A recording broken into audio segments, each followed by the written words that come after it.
সংসদে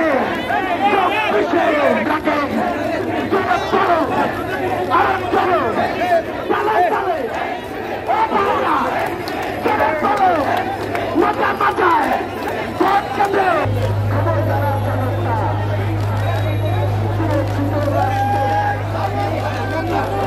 রয়েছেন শ্রমিক উইং এবং বগুড়ার ছাত্র সমাজের ছাত্র সংসদের নেতা কর্মীরা রয়েছেন। তাদেরকে বলতে চাই, জনগণের পাশে দাঁড়ান, সাধারণ মানুষের পাশে দাঁড়ান। নিজেদের ভিতর যাতে কোনো অনুপ্রবেশকারী না থাকে।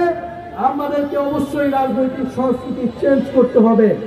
যেই গণ অভ্যুত্থানে মানুষ আমাদের পাশে এসে দাঁড়িয়েছিল, আমাদেরকেও মানুষের পাশে সবসময় থাকতে হবে।